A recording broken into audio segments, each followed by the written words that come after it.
स्वागत है आपका यूट्यूब चैनल लर्न विद अपूर्व पे। मैं यहाँ पे आपको टेट सीटेट सुपर टेट के लिए कंप्लीट मैथ का कोर्स करा रहा हूँ, जिसमें हम 3 चैप्टर पढ़ चुके हैं, नंबर सिस्टम, एलसीएम एचसीएफ और टाइम एंड वर्क। ठीक है, हमारा अगला चैप्टर चल रहा था परसेंटेज का भी पार्ट 1 हम पढ़ चुके हैं, अगले पार्ट पे हम चल रहे हैं। ठीक, टाइप वाइज में क्वेश्चन करा था, तो आप नया टाइप जो भी अगली टाइप हो 3-4 वो आप डाल लीजिएगा, या फिर सीधे डाल लीजिएगा कि न्यू टाइप।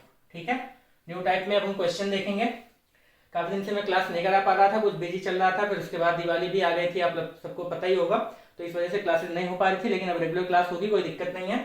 चलिए सीधे सीधे क्वेश्चन पे चलते हैं। कह रहा है if the income tax increase by 17% then the net income is reduced by 3%, then find the rate of the income tax. ठीक है, हिंदी वाले सुनेंगे कि इनकम टैक्स में क्या होता है, 17% की वृद्धि हो जाती है।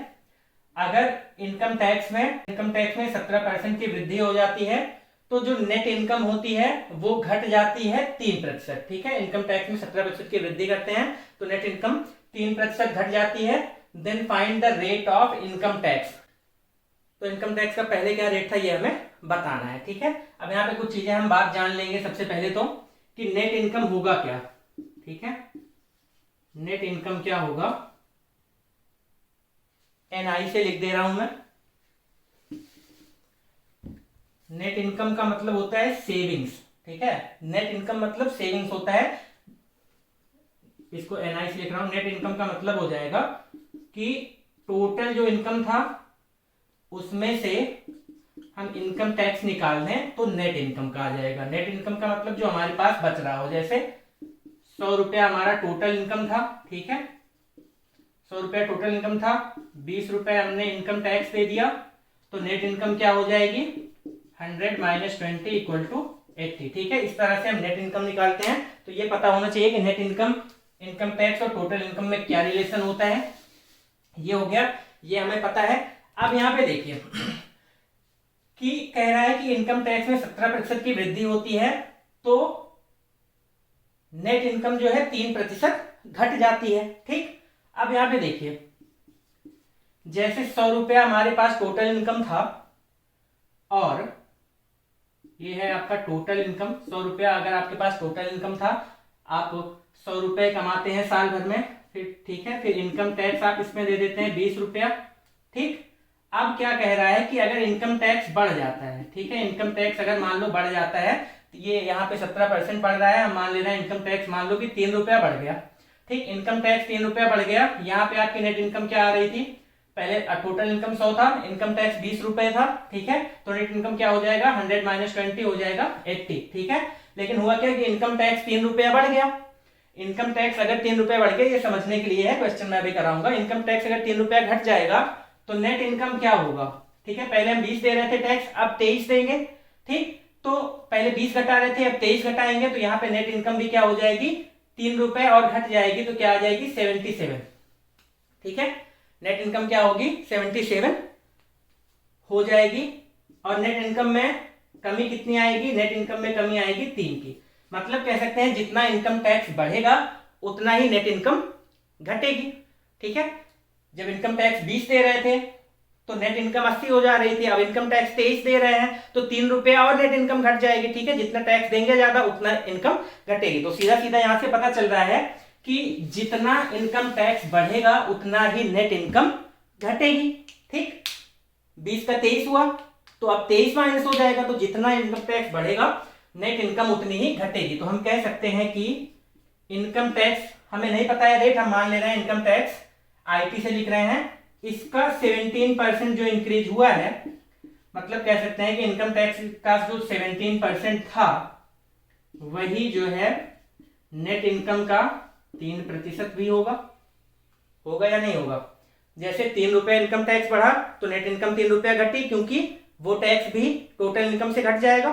ठीक, तो जितना इनकम टैक्स में वृद्धि होगा नेट इनकम टैक्स में उतना ही रिडक्शन होगा। ठीक, तो सीधा सीधा कह सकते हैं कि इनकम टैक्स का जो 17% है वो नेट इनकम का 3% होगा। क्वेश्चन में क्या कह रहा है, income tax increase by 17% then the net income reduced by 3%। ठीक, तो यहां से सीधी सी बात हमें ये पता चल रही है, इनकम टैक्स का 17% नेट इनकम के 3% के बराबर होगा। जितना टैक्स बढ़ेगा उतना इनकम, नेट इनकम उतनी घट जाएगी। यहां से ये मिल गया। अब हम यहां से परसेंटेज से परसेंटेज काट सकते हैं, ठीक है। इनकम टैक्स बटे में नेट इनकम इक्वल टू आ जाएगा आपका 3/17, ठीक है। ये हमें मिल गया रेशियो। अगर हम मान लें कि इनकम टैक्स 3 है, नेट इनकम 17 है, तो टोटल इनकम क्या हो जाएगा? टोटल इनकम देखो, टोटल इनकम यहां से करें तो net income plus income tax हो जाएगा, ठीक। टोटल इनकम क्या होता है? जितना हम टैक्स लेते हैं और जितना हमारा नेट इनकम होता है, दोनों को जोड़ दें तो टोटल इनकम आ जाएगा। तो टोटल इनकम यहाँ पे क्या हो जाएगा? 20। हमने मान लिया कि इनकम टैक्स 3 रुपए हम दे रहे थे और नेट इनकम हमारा 17 था। मतलब क्या है कि 3 रुपया टैक्स देने के बाद 17 रुपया हमारे पास बच रहा था। तो टोटल हमारे पास कितना था? 20 था। टोटल इनकम इतना हो गया। अब यहाँ पे देखिए टैक्स कितना दे रहे हैं? 3, ठीक है। इनकम टैक्स कितना दे रहे हैं? 3। हमसे पूछ रहा है इनकम टैक्स का परसेंटेज क्या होगा। तो इनकम टैक्स का परसेंटेज कैसे निकालेंगे? प्राप्तांक क्या है? 3, पूर्णांक क्या है? 20। ये 20 रुपए पे ही तो 3 रुपया टैक्स दे रहे हैं हम, ठीक। तो प्राप्तांक बटे में पूर्णांक गुणे में 100, ठीक है। इससे हमारा निकल जाएगा इनकम टैक्स का परसेंटेज। ये क्या हो जाएगा? 20 पंचे 100, 3 पचे 15, 15% आ जाएगा आपका इनकम टैक्स का रेट, ठीक है। बहुत सिंपल सा सवाल था, बस आपको कॉन्सेप्ट क्लियर होना चाहिए। सबसे पहले तो ये कि नेट इनकम क्या होता है? टोटल इनकम में से जो हम टैक्स दे देते हैं, अगर उसको निकाल दें तो हमारा नेट इनकम आ जाता है। अब बात यह है कि अगर हम 20 रुपया टैक्स दे रहे थे तो 20 रुपया घटा रहे थे। इनकम टैक्स में मान लो कुछ वृद्धि हो गई, 3 रुपए की वृद्धि हो गई, 23 दे रहे हैं, तो क्या हो जाएगा? आप 23 रुपया घटाएंगे तो नेट इनकम में भी क्या हो जाएगा? 3 रुपया और घट जाएगा। मतलब कह सकते हैं कि इनकम टैक्स का जितना वृद्धि होगा नेट इनकम में उतना ही कमी होगा। तो इनकम टैक्स का 17% जो है नेट इनकम का 3% के बराबर होगा, क्योंकि ये 17% बढ़ रहा था तो ये 3% घट रहा था। यहाँ से इनकम टैक्स और नेट इनकम का हमने रेशियो निकाल लिया। हमने मान लिया कि इनकम टैक्स 3 दे रहे हैं, नेट इनकम हमारी 17 है, तो टोटल इनकम क्या रही होगी? 3 + 17 रही होगी 20, ठीक। इस फॉर्मूले से टोटल इनकम 20 थी, हम 3 टैक्स दे रहे थे तो नेट इनकम हमारा 17 आ रहा था, ठीक है। अब इनकम टैक्स का परसेंटेज कैसे निकालेंगे? तो प्राप्तांक गुणे में 100 बटे में पूर्णांक की परसेंटेज निकालने का फॉर्मूला होता है। मेन हमें कितना रहा है? 3, मतलब हम दे रहे हैं 3, कितने पे? 20 पे। 20 पे 3 दे रहे हैं, गुणे में 100 कर दीजिए, परसेंटेज में बदल जाएगा, ठीक है। तो ये क्वेश्चन हो गया। चलते हैं अगले क्वेश्चन पे।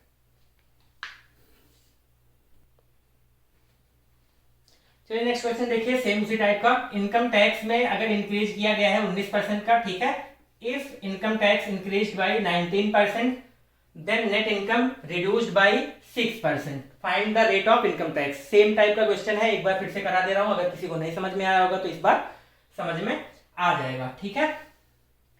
यहां पे देखिए, अगर इनकम टैक्स में 19% की वृद्धि की जाती है तो नेट इनकम 6% घट जाती है। फाइंड द इनकम टैक्स का रेट, ठीक है। इनकम टैक्स का रेट हमें बताना है। मैंने बताया कि जितना हम टैक्स में वृद्धि करेंगे नेट इनकम उतनी ही घटती है, ठीक है। उसके लिए एग्जांपल देके समझा दिया था। तो हमें पता है क्या? नेट इनकम, या फिर सीधा लिखेंगे इनकम टैक्स में जितनी वृद्धि होगी, क्या हो रहा है? इनकम टैक्स का 19% जो है वो बराबर हो जाएगा नेट इनकम के 6% के, ठीक है। सिंपल सा फॉर्मूला, परसेंटेज से परसेंटेज कट गया, इनकम टैक्स बटे में नेट इनकम आ जाएगा हमारा 6 बटे में 19, ठीक। 6 बटे में 19 आ गया। अब यहां पे देखिए टोटल इनकम अगर हमें निकालना हो, ठीक, टोटल इनकम क्या हो जाएगा? Income tax plus net income. यहां से मान ले रहे हैं कि इनकम टैक्स 6 है, नेट इनकम 19 है, तो 19 + 6 कितना हो जाएगा? 25। टोटल इनकम हो जाएगा 25, ठीक है। इनकम टैक्स का जो रेट है वो क्या हो जाएगा? प्राप्तांक गुणे में 100 बटे में पूर्णांक। प्राप्तांक क्या है? जो हम टैक्स दे रहे हैं वही हमारा प्राप्तांक है, ठीक। पूर्णांक क्या है? जितने पे हम दे रहे हैं 25 रुपए पे 6 का हम टैक्स दे रहे हैं, तो 25 रुपए पे 6 कितना % बनेगा यही हमें निकालना है। तो 6 बटे में 25 गुणे में हो जाएगा 100, 25 से 4 बार जाएगा 100 और 6 को 4 से गुणा करेंगे तो 24, ठीक है। तो ये आ जाएगा 24% और यही हो जाएगा आपका आंसर, ठीक। सिंपल सा सवाल है, कॉन्सेप्ट क्लियर रखेंगे तो कोई दिक्कत नहीं आएगी। चलते हैं अगले क्वेश्चन पे।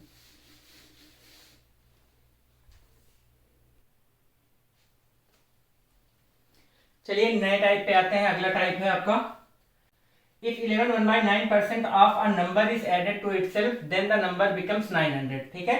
हिंदी वाले सुनेंगे कि यदि किसी नंबर का, यदि किसी संख्या का 11 सही 1/9% उसी संख्या में जोड़ दिया जाता है, ठीक है। अगर कोई संख्या है x मान लीजिए, तो उसमें x का ही 11 सही 1/9% जोड़ दिया जाता है, तो वो 900 हो जाता है। तो बताइए कि वो ओरिजिनल नंबर क्या था, मतलब x की वैल्यू बतानी है। ठीक है, इस तरह से तो हम x मान के भी कर सकते हैं। ठीक है, तो बेसिक जिसको कुछ नहीं आता क्या करता है, मान लेंगे कि x था वो नंबर, x में ही क्या किया हमने, x का 11 सही 1/9% जोड़ दिया, तो ये हो गया 900। अब इसको सॉल्व करके हम x की वैल्यू निकाल सकते हैं। ये तो हो गया बेसिक तरीका।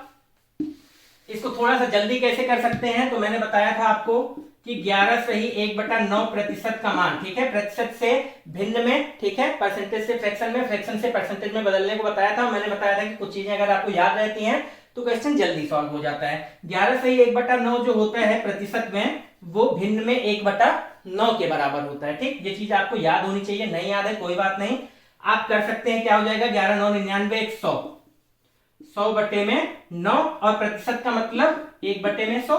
ठीक, हम इसको फ्रैक्शन में चेंज कर रहे हैं, प्रतिशत को फ्रैक्शन में बदलने के लिए क्या करते हैं, बटे में 100 कर देते हैं। ठीक, तो 11 से 1/9 को क्या लिखेंगे, 11 9 99 प्लस 1, 100/9 गुणे में 1/100, तो 100 से 100 गया, क्या आ गया 1/9। बाकी अगर आपको याद है तो 11 से 1/9 सीधा सीधा 11 से 1/9 प्रतिशत 1/9 के बराबर होता है। अब देखिए क्या कहा जा रहा है कि किसी नंबर का अगर हम 11 से 1/9% उसी में जोड़ देते हैं तो वो नंबर जो है 900 के बराबर हो जाता है। 11 से 1/9 का मतलब 1/9। ठीक, अब 1/9 यहां पे क्या मतलब है कि 9 में अगर हम 1 जोड़ दें, 9 में अगर हम 1 जोड़ दें तो वही कहा जाएगा कि हमने 11 सही 1/9 जोड़ दिया। ठीक, 11 सही 1/9 का मतलब होता है 1/9। 9 में 1 जोड़ दें, इसका मतलब 11 सही 1/9 हमने जोड़ दिया। ठीक, 9 में से 1 लेंगे तो वो उसका 11 सही 1/9 कहा जाएगा। 11 सही 1/9% का मतलब 1/9। 1/9 का मतलब अब क्या कह रहा है सवाल, 11 सही 1/9% किसी संख्या में अगर उसी संख्या का 11 सही 1/9% जोड़ दिया जाता है तो क्या होता है, वो 900 हो जाता है। ठीक, यहां से देखिए हम क्या कर सकते हैं कि कोई संख्या थी, हमने मान लिया 9 थी वो संख्या, उसी में उसका 11 सही 1/9%। ठीक, 9 का 11 सही 1/9% जब हम करेंगे तो 9 गुणे में 1/9 बराबर 1 ही आएगा। ठीक, क्यों मैं 1 जोड़ने जा रहा हूं ये बता दिया मैंने। 9 का 11 से 1/9% करेंगे तो इतना आएगा। हम मान लेंगे, देखिए 11 से 1/9% का मान 1/9 होता है, हमने मान लिया वो संख्या 9 थी। ठीक, हमने मान लिया वो संख्या 9 थी। अब उसमें अगर हम 1 जोड़ते हैं, मतलब 11 से 1/9% जोड़ते हैं, ठीक, तो वो 900 हो जाती है। इसका मतलब 9 में अगर हम 1 जोड़े तो 10 होगा, और 10 का मान कितने के बराबर दिया है, 900।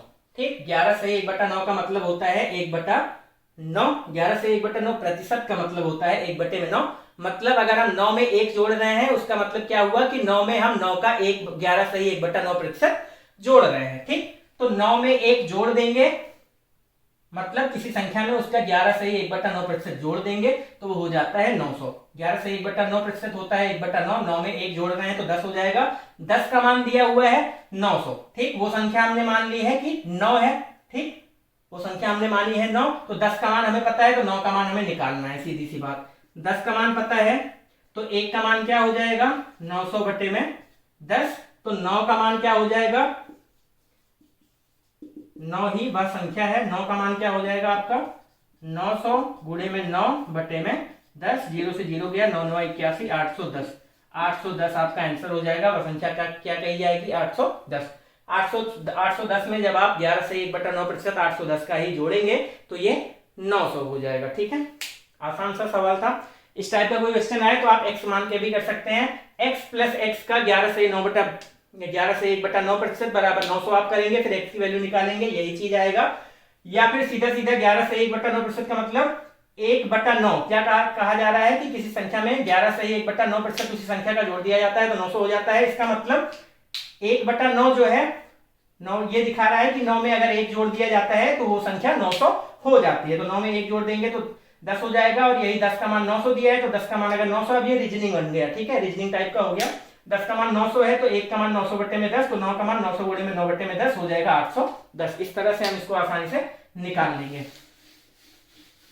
एक सवाल इसी पे हम और करेंगे ताकि क्लियर हो जाए।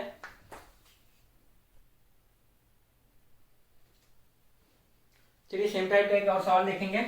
If 6 2/3% of a number is subtracted from itself, then the number becomes 5670. Find the original number. ठीक है, हिंदी वाले सुनेंगे। अगर किसी संख्या का 6 सही 2/3% उसी संख्या में से घटा दिया जाता है, इस बार यहाँ पे सब्ट्रैक्टेड लिखा हुआ है, मतलब घटाना है, वहां पे जोड़ रहे थे। सेम टाइप का क्वेश्चन है, बस वहां पे जोड़ रहे थे, यहाँ पे घटा रहे हैं। ठीक है, इफ 6 से यदि 6 सही 2/3% किसी संख्या का उस संख्या से में से घटा दिया जाता है तो वह संख्या 5670 हो जाती है। तो ओरिजिनल नंबर क्या है या वह संख्या क्या होगी, ये हमको बताना है। ठीक है, तो देखिए 6 सही 2/3 का मैंने नहीं बताया था या नहीं बताया था, इसका मान होता है 1/15। नहीं बताया था तो भी मैंने बताया था कि परसेंटेज से फ्रैक्शन में कैसे बदलते हैं, आराम से हम कर सकते हैं। कैसे करेंगे, देखिए 6 × 18 तो 20। ठीक है, क्या हो जाएगा 20/3। प्रतिशत हटाएंगे तो क्या आ जाएगा 1/100। तो 20 से 5 बार जाएगा और ये 5 × 15, तो क्या हो जाएगा 6 सही 2/3% का मान 1/15 के बराबर आ जाएगा। ठीक, तो हम सीधा सीधा लिख सकते हैं कि 6 सही 2/3% मतलब 1/15। अब किसी संख्या का 6 सही 2/3% उसमें से घटा दिया जाता है, हम मान लेंगे कि वह संख्या 15 थी, इसमें से 1 घटा दिया जाता है। ठीक है, 15 में से 1 घटाइए, इसका मतलब ये हो जाएगा कि हम उस संख्या में से 6 सही 2/3% घटा रहे हैं। ठीक है, परसेंटेज का फ्रैक्शन वैल्यू निकालने के बाद क्वेश्चन आसान हो जाता है। 1/15 ये जो क्वेश्चन कह रहा है कि किसी संख्या में से हम जब 6 सही 2/3% घटाते हैं तो 1/15 का मतलब ये हो गया कि हम 15 में से जब 1 घटाते हैं। ठीक है, इतना सिंपल सी बात है। अब जब हम 15 में से 1 घटाते हैं तो वो नंबर हो जाता है 5670। ठीक है, 15 में से 1 घटाते हैं जब, तो 15 में से जब आप 1 घटाएंगे तो कितना आएगा 14। ठीक है, 15 में से 1 घटाएंगे तो आएगा 14। इसका मतलब क्या है कि 14 का मान दिया हुआ है 5670। ठीक है, तो हमें मान किसका निकालना है, हम जिसमें से घटा रहे थे उसी का मान निकालना है। 15 में से 1 घटाएंगे तो 14 का मान इतना आएगा, तो जिसमें से घटा रहे हैं ओरिजिनल नंबर तो वही था, तो उसी का मान बताना है, मतलब 15 का मान हमें बताना है। तो क्या करेंगे, 14 का मान इतना है तो 1 का मान कितना हो जाएगा 5670/14। ठीक, 1 का मान पता है तो 15 का मान कितना हो जाएगा 5670/15/14। ठीक है, इससे इसको काटेंगे, 4 बार जाएगा, 14 चौको 56, फिर 0 आएगा, 14 पंचे 70, 15 से इसको गुणा करिए, 15 पचे 75 और 15 चौको 60। ठीक है, इसका आंसर आ जाएगा 6075। ठीक, 6075 ही वह संख्या है जिसमें हम इसका इसी नंबर का 6 सही 2/3% जोड़ेंगे तो 5670 आ जाएगा। और जोड़ेंगे नहीं, घटाएंगे, यहाँ पे घटाना है। ठीक है, क्योंकि ये ज्यादा है, घटाएंगे तो ये नंबर हमें मिल जाएगा। ठीक है, इस तरह से अगर कोई क्वेश्चन आता है तो परसेंटेज को फ्रैक्शन में बदलिए, जो नीचे दिया गया है वही आपका ओरिजिनल नंबर है, जो ऊपर है उसी को जोड़ते या घटाते हैं। ठीक, पिछले में हम जोड़ रहे थे, ठीक, पिछले में हम जोड़ रहे थे तो जोड़ के उसको बराबर कर दिया, कितना हो जाता है। इस वाले में घटा रहे हैं तो ओरिजिनल नंबर 15 था, 15 में से 1 घटाने पे ये इतना हो जाता है, मतलब 14 का मान इतना हो जाता है। ठीक, तो 1 का मान निकाल लिया, 1 का मान पता चल गया, तो ओरिजिनल नंबर वही नीचे वाला होता है। ओरिजिनल नंबर 15 का मान हमने निकाल दिया, रीजनिंग टाइप से सॉल्व कर लिया, हो गया 6075। इस तरह से आसानी से हो जाता है, थोड़ा जल्दी हो जाता है। अगर ये चीज आपको समझ में नहीं आ रही है तो सीधा सा हम मानेंगे क्या, let the original number is x। ठीक है, अब क्या क्वेश्चन कह रहा है कि किसी संख्या में से, वह संख्या हमने x मानी है, किसी संख्या में से जब उसका 6 सही 2/3% घटा देते हैं। ठीक है, किसी नंबर में से हम घटा रहे हैं उसी संख्या का x का 6 सही 2/3% मतलब 20/3%। ठीक है, 6 × 18 तो 20, 20/3% घटाते हैं तो ये हो जाता है 5670। यहां से x की वैल्यू निकाल लीजिए, तब भी वही आएगा। मैं करके दिखा दे रहा हूं, अगर वो वाला नहीं समझ में आ रहा है कि ऐसा क्यों कर रहे हैं, बाकी वो उससे थोड़ा सा जल्दी हो जाता है, इससे थोड़ा सा टाइम लगता है। ठीक, x माइनस x 20/3%, अभी 1/15 आया था। ठीक है, प्रतिशत को 1/100 लिखेंगे तो 1/15 कर लेंगे, फिर से 5670, 15 × 15। ठीक है, तो 15 माइनस 1 हो जाएगा 14x/15 बराबर 5670। यहां से x की वैल्यू क्या आ जाएगी 5670 × 15/14। जो चीज अभी लास्ट में किया था वही देखिए, वही जगह पे पहुंच गए। यहां से क्या आ जाएगा 405 और इसको जब गुणा कर लेंगे तो आ जाएगा 60 और 75। ठीक है, तो अगर देखिए दोनों में बहुत ज़्यादा टाइम डिफरेंस नहीं आएगा। अगर आपको वो नहीं समझ में आ रहा है, वो थोड़ा सा शॉर्ट पड़ता है। अगर नहीं समझ में आ रहा है तो आप इस तरीके को भी लगा लेंगे, तो भी आपका 2 से 5 सेकंड ज़्यादा से ज़्यादा उससे बचेगा, और इससे 5 सेकंड एक्स्ट्रा लगेगा। तो TET, C TET, super TET के लिए जरूरी नहीं है, जो आपको समझ में आ रहा है वही लगाइए, क्योंकि यहाँ पे टाइम आपको बहुत होता है क्वेश्चन लगाने के लिए। ठीक है, तो ये हो गया। चलते हैं नेक्स्ट टाइप पे। चलिए अगले टाइप में देखते हैं। कुछ इस तरह का क्वेश्चन आता है, अ number is multiplied by 3/5 instead of 5/3। ठीक है, किसी संख्या को 5/3 की जगह 3/5 से गुणा कर दिया गया। ठीक है, किसी कोई नंबर था, उसको 5/3 से गुणा करना था, लेकिन गलती से 3/5 से गुणा कर दिया गया। तो बताना है कि कैलकुलेशन में कितना एरर आएगी। ठीक है, प्रतिशत त्रुटि क्या होगी ये हमें बताना है। फाइंड द एरर परसेंटेज या परसेंटेज एरर। ठीक है, अ नंबर इज मल्टीप्लाइड बाय 3/5, मतलब 3/5 से गुणा कर दिया गया, इंस्टेड ऑफ 5/3, 5/3 की जगह पे 3/5 से गुणा कर दिया गया। Find the error percentage. कोई नंबर था जिसको 3/5 से गुणा कर दिया गया, लेकिन करना किससे था? 5/3 से। तो हमें बताना है कि एरर कितना आएगा। बहुत ही सिंपल सा क्वेश्चन है। हम यहाँ पे क्या करेंगे, एक तो हमारी गलत वैल्यू है, एक हमारी सही वैल्यू है। ठीक है, ये हमें पता है, एक गलत वैल्यू है, एक सही वैल्यू है। अब यहाँ पे देखिए गलत क्या होगा कि हमने 3/5 से गुणा कर दिया, 3/5 से गुणा कर दिया, यही तो गलत किया है। और सही क्या था? अगर हम 5/3 से गुणा कर देते। ठीक है, कोई नंबर था जिसको 5/3 की जगह 3/5 से गुणा कर दिया गया। ठीक, तो गलत कर दिया गया 3/5 से गुणा करके, क्योंकि करना तो इससे था। तो गलत वाले के नीचे जिससे कर दिया गया है वो लिखेंगे, सही वाले के नीचे जिससे करना था वो लिखेंगे। ठीक है, ये हो गया। अब यहाँ पे देखिए हम क्रॉस मल्टीप्लाई करेंगे। ठीक, इसका इससे और इसका इससे, ये तीर की डायरेक्शन याद रखिएगा, नीचे से ऊपर, नीचे से ऊपर। ठीक है, तीर की डायरेक्शन हमेशा नीचे से ऊपर, और जहां पे ये तीर बन रहा है उसी के नीचे वैल्यू रखेंगे। 5 को 5 से गुणा करेंगे, क्या आ जाएगा? 25। 3 को 3 से गुणा करेंगे, क्या आ जाएगा? 9। ठीक है, गलत क्या किया हमने? 3/5 से गुणा कर दिया। सही क्या था? 5/3 से हमें गुणा करना था। ये हमने वैल्यू रख ली। अब हम क्रॉस मल्टीप्लाई करेंगे। 5 से 5 को किया, तीर इधर बन रहा है, इसके नीचे लिखेंगे 25, और 3 को 3 से गुणा किया, 9 आ गया, इसके नीचे लिखेंगे 9। ठीक, तो सही वैल्यू क्या थी? हमें मिलना 25 चाहिए था, और मिला कितना? 3। ठीक है, सही वैल्यू के नीचे सही आ गया कि 25 मिलना चाहिए था हमें, और मिला कितना? 9। ठीक है, तो एरर कितने का हुआ? ये देखिए 25 और 9 में डिफरेंस कितने का है? 16 का। ठीक है, 16 का एरर हुआ है।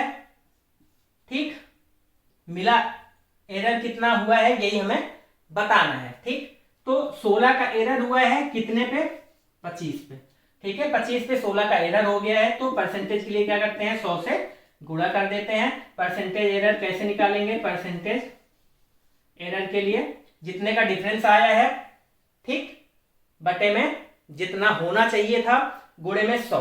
ठीक, प्राप्तांक गुणे में 100 बटे में पूर्णांक, या कह सकते हैं परसेंटेज प्रॉफिट या लॉस। जब प्रॉफिट लॉस बताऊंगा तो क्या करते हैं? लाभ गुणे में 100 बटे में क्रय मूल्य, ये करते हैं। ठीक है, तो जो मिलना था उसको मान लीजिए क्रय मूल्य। ठीक, और जितनी की हानि हो गई, जो हमें नहीं मिला, हानि परसेंटेज, परसेंटेज एरर मतलब लॉस कितना हुआ यही हमें बताना है। लॉस कितने का था? 16 का। तो लॉस गुणे में 100 बटे में जितना हमें मिलना चाहिए था वो। ठीक, तो परसेंटेज एरर कैसे निकल जाएगा? 25 पे 16 का नुकसान हुआ है, तो गुणे में 100 कर देंगे। 16/25 गुणे में 100। 25 इसको काटिए 4, और 16 को 4 से गुणा करेंगे तो 64। तो 64% का इसमें क्या आ जाएगा? एरर। फिर से एक बार देखेंगे, a number is multiplied by 3/5 instead of 5/3, then find the error percentage.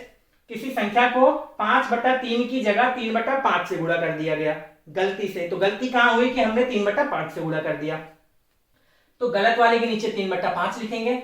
सही क्या था? अगर हम 5/3 से करते तो सही वाले के नीचे 5/3 लिखेंगे। अब यहाँ पे क्रॉस मल्टीप्लाई करेंगे, नीचे से ऊपर, हमेशा नीचे से ऊपर, नीचे से ऊपर। ठीक है, जो तीर बन रहा है उसके नीचे वैल्यू लिखेंगे। 5 को 5 से गुणा करके आया 25, 3 को 3 से करके आया 9। मिलना हमें 25 चाहिए था, मिला हमें 9। एरर कितने का हुआ? 16 का। ठीक है, 25 के बजाय 9 मिला, तो कितना कम मिला? 16 कम मिला। ठीक, परसेंटेज एरर कैसे निकालेंगे? जो डिफरेंस आ रहा है उतना, 25 में हमें 16 का डिफरेंस आया है, तो 25, 16/25 गुणे में 100 कर देंगे, आ जाएगा परसेंटेज एरर। ये समझ में आ गया। इस टाइप का एक और क्वेश्चन करा देता हूं।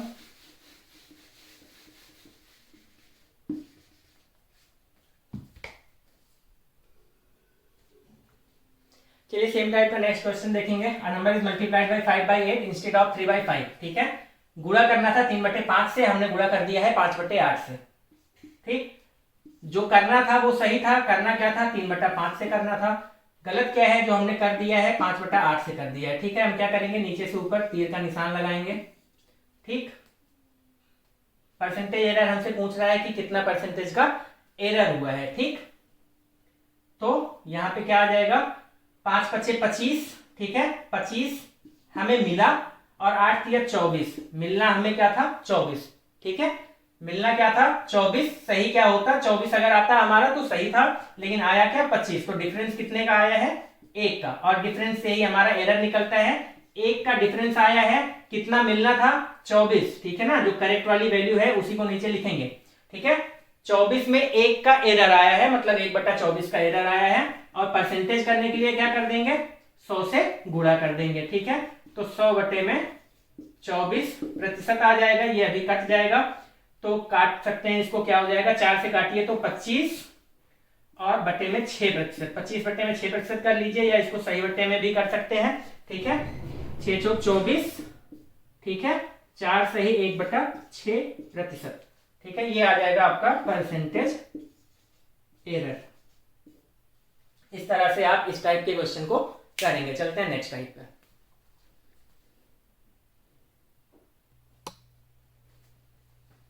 चलिए नए टाइप पे चलते हैं। इस तरह का क्वेश्चन बहुत आता है। The price of sugar is reduced by 20%।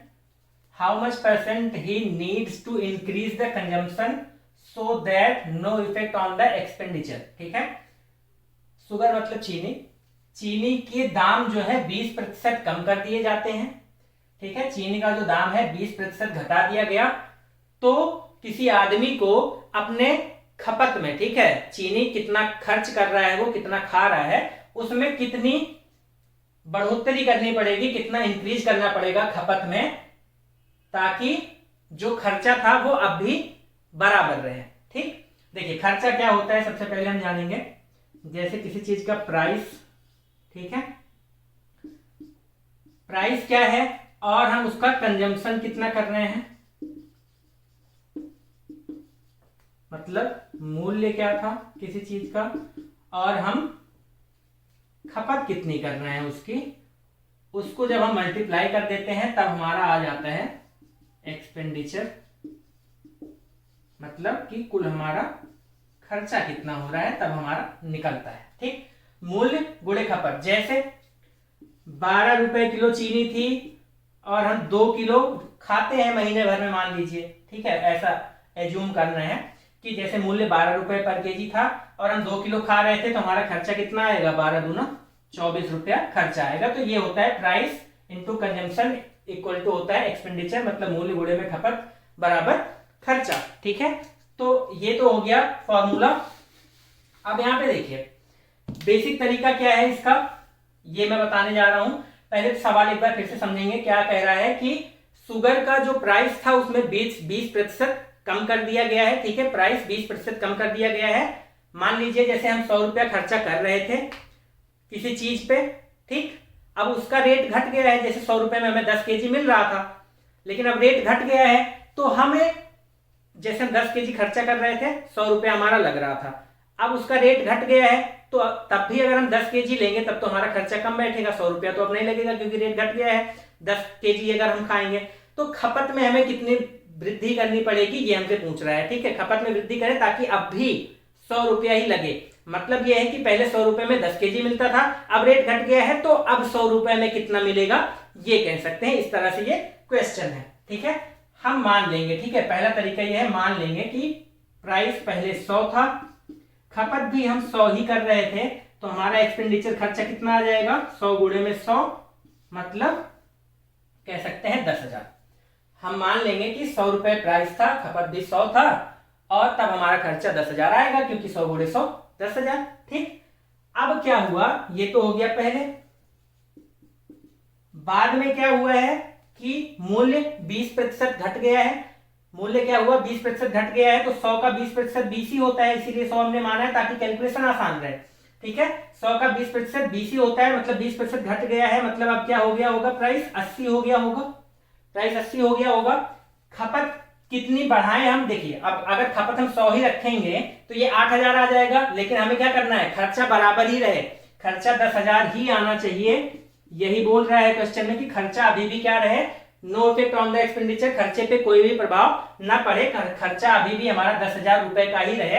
तो अब रेट 80 हो गया है, अगर हम 100 ही करते तो हमारा ये नहीं आता, 8000 आ जाता, तो हम मान ले रहे हैं कि अब हमें खपत एक्स की करनी पड़ेगी, हमें नहीं पता हमें कितना खर्चा करना पड़ेगा, हम मान ले रहे हैं एक्स की करनी पड़ेगी। 80 रुपए 100 रुपए के हिसाब से 100 करते थे, इतना खर्चा आता था, खर्चा अभी भी इतना ही हमें रखना है बाद में भी, लेकिन मूल्य कम हो गया है, तो हम मान लेंगे कि अब हमारा खर्चा एक्स हो गया है और एक्स की वैल्यू ही हमें फाइंड करनी है। तो यहां से एक्स की वैल्यू आराम से निकाल लेंगे, हो जाएगा 10,000 बटे में 80, 0 से 0 गया। ठीक है, 8 से इसको काटिए, 8 एक बार जाएगा, 8 गुना 16, 8 पंचे 40। ठीक है, x बराबर 125। ठीक, अब यहाँ पे क्या पूछ रहा है, परसेंटेज इंक्रीज पूछ रहा है। ठीक, 100 रुपया हम खपत पे खर्चा 100 खपत करते थे, अब हम 125 खपत कर रहे हैं। ठीक, 100 से 125 हो गया तो 25% का ही तो इंक्रीज हुआ है। ठीक है ना, इंक्रीज कितना हुआ, 25% का। पहले 100 था खपत, अब कितना है 125, 100 किलो खाते थे, अब 125 किलो खाएंगे, क्योंकि खर्चा हमें सेम रखना है। ठीक, तो 125 किलो खाएंगे तो 100 पे 25 का वृद्धि मतलब 25% इंक्रीज, ये आपका हो जाएगा आंसर। ये तो हो गया आपका पहला बेसिक सा तरीका, और यही आपको जानना जरूरी है। दूसरा वाला हो सकता है आप भूल जाएं, मतलब थोड़ा सा शॉर्ट में हो जाता है उससे, लेकिन ये चीज आपको मेन कॉन्सेप्ट जानना जरूरी है। क्या कॉन्सेप्ट है कि मूल्य गुणे में खपत बराबर खर्चा होता है। 10 रुपए की चीज है या 100 रुपए की चीज है, ठीक है, 100 किलो खा रहे थे तो खर्चा कितना आएगा, 100 गुणे 100 इतना। अब क्या हुआ कि 20% दाम घट गया तो 80 का हो गया। खपत क्या रखें कि खर्चा बराबर है, कभी कभी क्या कहेगा कि, अब देखिए इसमें तीनों में से कुछ भी पूछ सकता है। ठीक, जो भी कम ज्यादा करेगा हम इस हिसाब से इसमें कम ज्यादा कर लेंगे और निकाल लेंगे। ठीक, यहाँ पे पूछ रहा था कि खपत में हम कितना इंक्रीज कर दें कि खर्चा उतना ही रहे, ये पूछ लिया, तो यहाँ पे एक्स कर दिया। या फिर पूछ लेगा कि खपत उतना ही है तो बताओ कि खर्चे में कितना वृद्धि हुआ या कितना कम हुआ, तो यहाँ पे एक्स कर देंगे। ठीक है, तो इस तरह से निकालेंगे, तो यहाँ से आ जाएगा एक्स का मान 125, 25% की वृद्धि हो गई। दूसरा तरीका थोड़ा सा शॉर्ट में, देखिए क्या कह रहा है,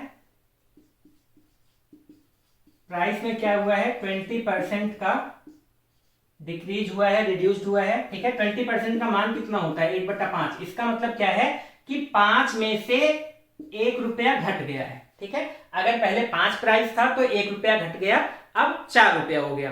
ठीक है, या 20% घट गया मतलब 5 में से 1 घट गया। 20% का मान 1/5 होता है, 20% घटने का मतलब 5 में से 1 घट गया। मतलब ये हो गया कि अगर हम 5 रुपए पहले खर्चा करते थे, अब 4 रुपए में ही उतना मिल जाएगा। लेकिन क्या कह रहा है, खर्चा अभी भी हमें 5 ही करना है। ठीक है, ये क्या हो गया, 5 में से 1 घट के 4 हो गया। ठीक, अब हमें उतना सामान 4 रुपए में मिल जाएगा जितना 5 रुपए में मिलता था, लेकिन हमें खर्चा सेम ही रखना है, हमें खर्चा अभी भी 5 करना है। तो घट तो 5 पे 1 रहा था, लेकिन हमें बढ़ाना किस पे है, बढ़ाना हमें 4 पे 1 है। ठीक है ना, 4 रुपया ही हमें लग रहा है, लेकिन 4 पे हमें 1 रुपया बढ़ाना पड़ेगा अपना जो कंजप्शन है। ठीक है, जो कंजप्शन है वो हमें 4 पे 1 रुपया बढ़ाना पड़ेगा। जैसे 20% घट गया मतलब 5 से 1 घट गया, 5 रुपया जो खर्चा होता था हमारा अब 4 ही हो रहा है, लेकिन हमें इंक्रीज करना है अपना खर्चा। ठीक है, अपना खपत बढ़ाना है। खपत क्या करेंगे, हम पहले 5 का खाते थे, अभी भी 5 का खाना है, तो 5 का खाने के लिए क्या करेंगे, 5 में से 1 घटा था तो 4 पे 1 बढ़ाना पड़ेगा। ठीक है, जो चीज हमें 4 रुपए में मिल जा रही है उस पे 1 रुपया हमें खर्चा बढ़ाना पड़ेगा। तो कंजप्शन क्या करेंगे, 4 पे 1 बढ़ा देंगे। तो 1/4 गुणे में 100 कर लीजिए, 1/4 मतलब 4 पे 1 हमने बढ़ा दिया है। ठीक, इसको परसेंट में करने के लिए 100 से गुणा करेंगे, आ जाएगा 25%। तो 25% कंजप्शन हमें बढ़ाना पड़ेगा। ठीक है, ये सिंपल सा तरीका है, इससे थोड़ा सा जल्दी हो जाता है। कैसे, प्राइस 20% कम हुई है मतलब 5 रुपए से 1 रुपया कम हो गया है। ठीक, 5 रुपए से 1 रुपया कम हो गया है मतलब अब 4 रुपया का मिल जाता है वो सामान। ठीक, लेकिन हमें खर्चा तो 5 ही करना है। हम पहले 5 रुपए का लेते थे, अब हमें अभी भी 5 रुपए का लेना है। तो खर्चा बढ़ाना कितना होगा, हमें 4 का जो सामान मिल रहा है उसी पे 1 रुपया तो बढ़ाना पड़ेगा। तो 1 रुपया हम बढ़ा देंगे इसी 4 वाले पे, और आ जाएगा परसेंटेज के करने के लिए 100 से गुणा कर देंगे तो 25% का इंक्रीज आ जाएगा। ये आपका आंसर हो जाएगा। अगर ये इस तरह से नहीं समझ में आ रहा है, दूसरा तरीका देखेंगे। ठीक, दूसरा तरीका क्या है, जैसे 100 रुपया हमारा कुल खर्चा था, ठीक है, 20% दाम घट गया। ठीक, 20% दाम घट गया तो वो चीज हमें 80 रुपए में मिलने लगेगी। प्राइस क्या हुआ है, 20% घट गया है। ठीक, ये था हमारा खर्चा। ठीक है, 100 रुपया खर्चा था, प्राइस 20% घट गया तो अब 80 रुपया खर्चा होगा। लेकिन खर्चा हमें 100 ही बढ़ाना है, 100 ही खर्चा भी करना है। तो हम क्या करेंगे, फिर से यहाँ पे 100 जाने के लिए क्या करेंगे, 20 रुपया बढ़ाएंगे। किस पे, ये 80 पे बढ़ाएंगे। ठीक है ना, ये जो कंजम्पशन है हमारा वो 20 रुपया बढ़ाएंगे 80 पे, तब जाके हम पहुंचेंगे 100। ठीक, प्राइस जो था 20% घट गया। ठीक, प्राइस 20% घट गया, खर्चा 100 से 80 हो जाएगा हमारा। लेकिन खर्चा हमें 100 के बराबर ही करना है, तो इस 80 पे हमें 20 बढ़ाना पड़ेगा, तब हम 100 पे पहुंचेंगे। ठीक, तो परसेंटेज इंक्रीज इसमें कितना होगा, 80 पे 20 हमने बढ़ाया तब हम 100 पहुंचे। तो 80 पे 20 बढ़ाने का मतलब 20 बटे में 80 गुणे में 100। ये 2 से 2 गया, 0 से 0 गया, 2 से 4, 1/4 गुणे में 100 फिर से हो गया जैसे वहां पे हुआ था। ये क्या आ जाएगा, 25%। ठीक है, अगर दूसरा नहीं समझ में आया तो ये तीसरा है, और ये भी नहीं समझ में आ रहा है तो सबसे पहला तो सबसे बेस्ट ऑप्शन है ही है। ठीक है ना, एक बार फिर से समझेंगे, उसके बाद ये खत्म करेंगे ताकि ये हम कल फिर से नए सिरे से शुरू करें। हो सकता है ना समझ में आ रहा हो, जब कल से फिर से शुरू करेंगे यही टाइप तो आपको चीजें ज्यादा क्लियर होंगी। एक बार मैं फिर से आपको बता रहा हूं क्या हुआ है। प्राइस 20% डिक्रीज हुआ है। 20% का मान होता है 1/5, मतलब प्राइस जो है 5 से 1 कम हो गया है, मतलब 4 हो गया है। लेकिन खर्चा हमें 5 करना था, पहले 5 रुपए प्राइस थी तो 5 रुपया खर्चा करते थे, लेकिन अब घट के 4 रुपए प्राइस हो गया, खर्चा हमें 5 ही करना है। तो खर्चा बढ़ाना किस पे है, 1 रुपए पे 4 रुपए पे 1 रुपया हमें खर्चा बढ़ाना पड़ेगा। ठीक है, जो हमारा खर्चा 4 ही हो गया है, अब इस पे हमें 1 रुपया और बढ़ाना पड़ेगा। ठीक, 1 रुपया और बढ़ाएंगे तो क्या हो जाएगा, 1 बढ़ा दिया 4 पे, परसेंटेज करने के लिए 100 से गुणा कर दिया, मिल जाएगा 25%। ठीक है, ये हो जाएगा हमारा कंजम्पशन का इंक्रीज हो जाएगा, खर्चे मतलब खपत जो है 25% हमें बढ़ानी पड़ेगी। आज के लिए बस इतना ही, मिलते हैं नेक्स्ट वीडियो में।